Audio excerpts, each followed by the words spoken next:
appel au clergé et autres guides spirituels du monde. Parole d'amour de Jésus pour le monde. Comme vous ignorez ce qu'est la véritable paix, vous vous contentez d'y aspirer et tentez par tous les moyens possibles et en toutes les formes imaginables d'atteindre une quelconque quiétude, des commodités et des satisfactions, mais jamais ce qui est vraiment la paix de l'esprit. Moi je vous dis que seule la conquiert, l'obéissance du Fils, envers la volonté de son Seigneur. Il manque, dans le monde, des personnes sachant bien expliquer ma parole, de bons interprètes de mes enseignements. Pour cela, l'humanité, s'appelant encore chrétienne, vit retardée spirituellement, parce qu'il n'y a personne qui l'ébranle avec ma véritable doctrine, personne ne cultive son cœur avec l'amour que je vins enseigner aux hommes. Note de la rédaction.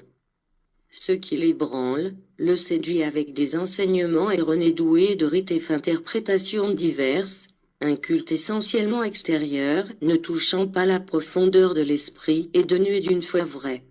Beaucoup rejettent l'intercession de Marie, comme mère universelle. Sachez que qui nie la mère, renie aussi le Fils, et le Fils le reniera, et c'est là qu'il y aura des pleurs et des grincements de dents.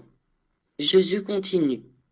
Jour après jour, en des murs, des églises et des temples, l'on prononce mon nom et l'on répète mes paroles, mais personne ne vibre, personne ne se bouleverse de leur lumière, parce que les hommes en ont confondu le sens.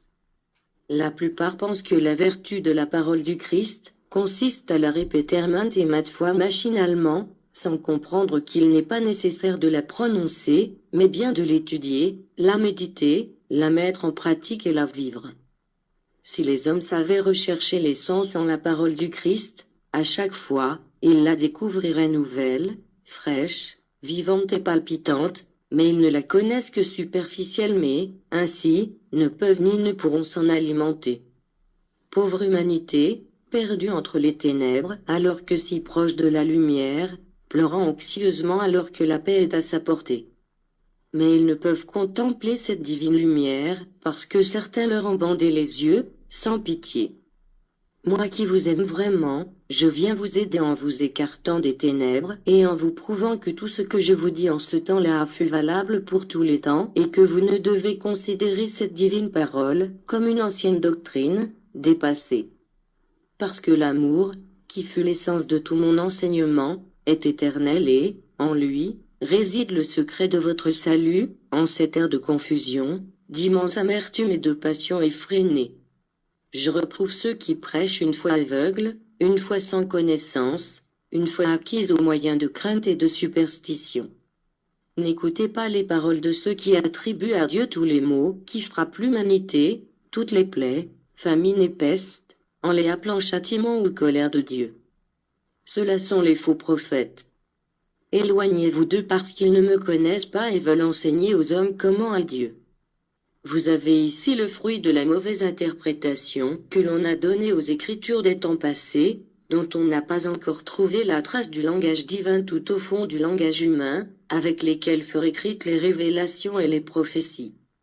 Beaucoup s'en vont parler de la fin du monde, du jugement dernier, de la mort et de l'enfer, sans connaître un atome de la vérité. Vous en êtes déjà à la 3e ère, et l'humanité accuse encore un retard spirituel. Ces ministres, théologiens et pasteurs spirituels révèlent bien peu de la vie éternelle, et parfois rien du tout. Je leur révèle aussi les mystères de mon arcane et je vous demande, pourquoi les taisent-ils? Pourquoi craignent-ils de réveiller l'esprit en état de léthargie des hommes?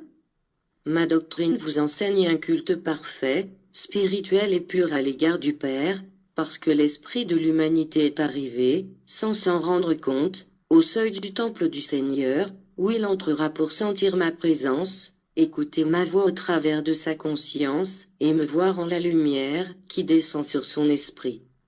Le vide que les hommes ressentent dans leurs diverses religions en cette époque, est dû au fait que l'esprit a faim et soif de spiritualité. Les rites et les traditions ne lui suffisent pas. Il est anxieux de connaître ma vérité. Parole véridique du Seigneur.